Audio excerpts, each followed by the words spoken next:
Well, I have to admit, it's a little bit intimidating when you look at the list of speakers and the intellectual prowess on display, and then I see myself among those names. And I don't have a British accent, which automatically is minus 2 points whenever discussing deep intellectual instances. So I'll do my best. When I got asked to speak about the idea of what has happened to our young men, or more specifically, what have we done to our boys, it's especially relevant to me because not only do I care about this from an intellectual position, from a social position, but I care about it as a father of a son. And what we've done to our boys is rather simple. Over the last couple of decades, from the left, from woke progressivism, we've essentially seen our young boys be told, as early as elementary school, that they're essentially the source of the world's problems. That if you look at everything from crime statistics to wars to bigotry to racism, you name it, it's all essentially falls at the feet of men. And this has led to the idea that masculinity itself must be toxic. Now, I find it interesting that the same people that believe that masculinity, when represented by men, is toxic, all of a sudden find it incredibly empowering when it's represented by women. But nevertheless, what we've told our young men is that the way that we fix these problems is that we feminize them, which means essentially we emasculate them.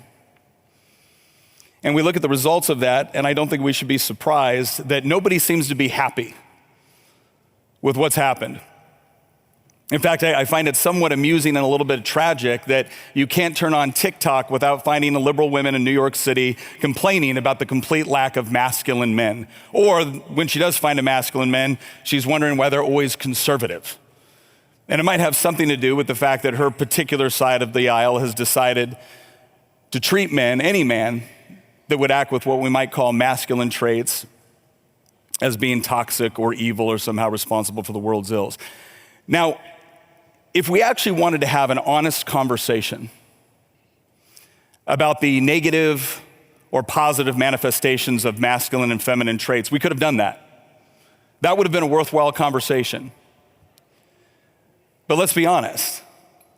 When we look at woke progressivism, we understand something right off the bat. This wasn't about having an honest conversation about negative or positive manifestations of masculinity.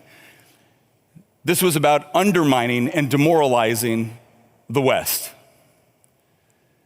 When I read Karl Marx, he's very obvious that he has a disdain for the traditional family. And the reason why I think this is directly related to the overwhelming or to the push to demoralize young men is because I know as a man, the two titles that mean the most to me outside of my faith is being a husband and being a father. And yet Marx did a pretty good job of convincing everyone that the traditional marriage was oppressive toward women. And so the overall objective was to replace the husband and father with the state. And if we look over the last 60 years, at least in the United States, and I would wager the same is true over here, the state has done a pretty good job of subverting the role of the father and role of the husband, at the same time that they've done a horrible job of actually filling that position. Now, the good news is that this kind of woke progressive objective, this idea of denigrating young men, of emasculating them, of not giving them a place in the future, fails. It loses. I was recently speaking at Cal Berkeley, which is not exactly known for its conservative thinking, and I told them that. I said, woke loses. It has to lose. And the reason why it has to lose is because if you look at the whole of human history, you will never find an example of people seizing the means of production or overthrowing their current government or systems where the vanguard of the revolution is comprised of people who predominantly identify with their mental illnesses or sexual proclivities. You're going to denigrate young men? Good luck conquering anything. Good luck taking over anything. Whether you like it or not, young men are predominantly the people that build the buildings, that fight the fires, that police the streets, and fight the wars.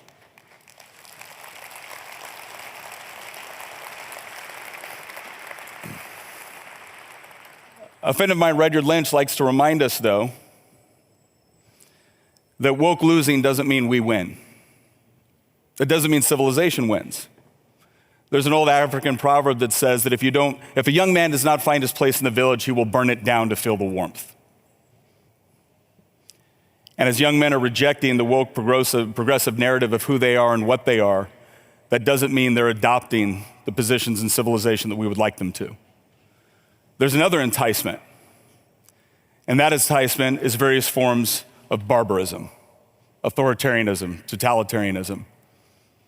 Because say what you like about those ideologies, they're not woke. The question is are we providing our young men with an alternative to that? Are we now defining ourselves exclusively by what our enemies are, or are we actually capable of putting forth a vision that they believe is worth fighting for? This has become all that more important to me, not simply because I believe in the West. It's come important to me because now my son wears the uniform of his country.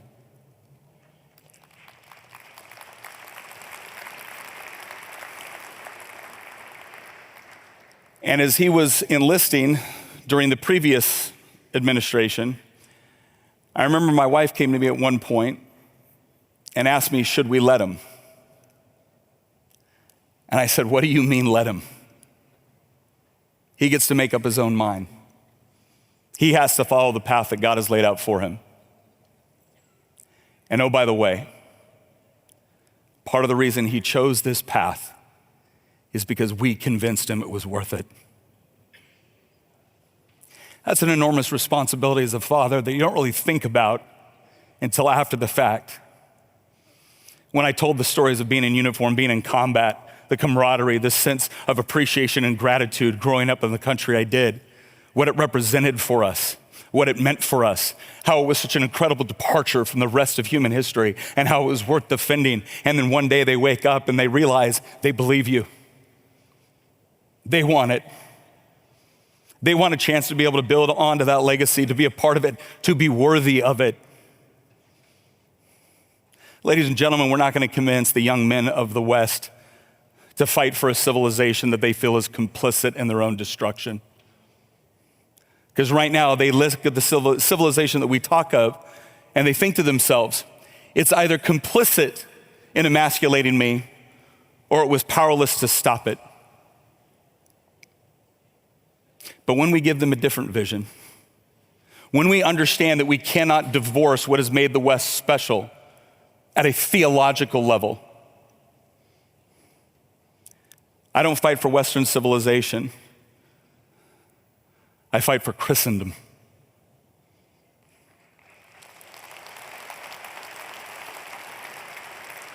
I want the West to once again recognize that there was a theological underpinning to everything that we believe. There's a reason why we have discussions about equity and equality and tolerance, when most of the world and most of world history didn't even consider these things as worth discussing. But if we forget that foundational component of our civilization, then we will lose it. Because I can tell you this, I don't know many people that die for secular humanism.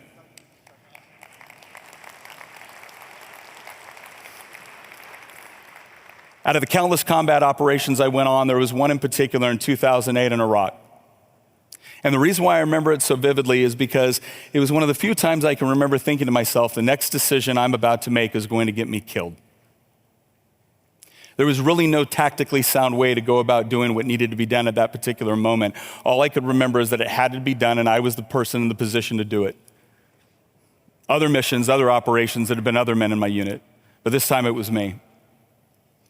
And at that point, I wasn't thinking about the necessity for ensuring high GDP figures for my country.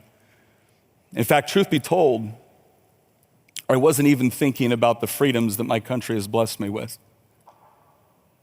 All that I could think about that in that moment is I was considering whether or not I would ever see my wife and 3 children again. Was I the man that they thought I was?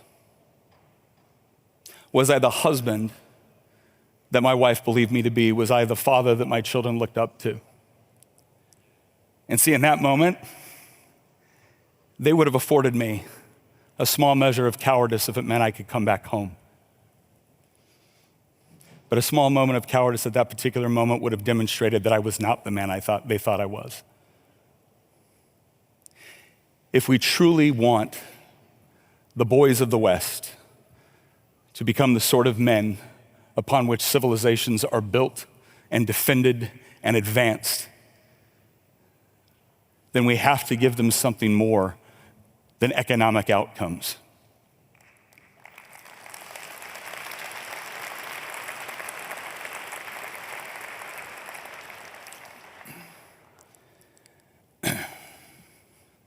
I have convinced my son that the United States, that the West, that his family, that his faith, that his legacy is worth fighting for. Which means my obligation for the rest of my life is to prove him right.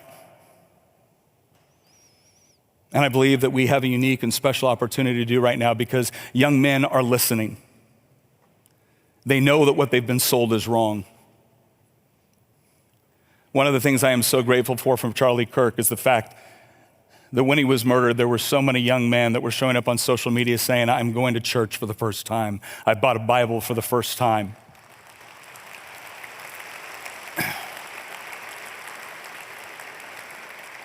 But the question I will ask all of you is when those young men walk into those churches, what will they find? The thing that brought me back to my faith was not an excellent argument. It was meeting other men that I knew I could count on in a fight. And young men know that they're headed toward a fight. They are looking for other men to believe in. They are looking for faith. They are looking for family. And if we can provide that, if we can provide a structure where those things can thrive, then they will understand that they are not only building upon a legacy, but they have an opportunity to add something to it that is uniquely theirs. And if we want the West to survive, that's what it's going to take. So let's be the example that they can follow for that. Let's let the arguments that we make not just be in the speeches that we provide, but in the way that we live our lives so that there can be no denying that we have something there that is special and worth fighting for, so that one day I can stand before my God and hear, well done, good and faithful service, but I can also stand before the friends that I lost overseas and let them know that we still live in a country and a part of the world that was worthy of their sacrifice. Thank you.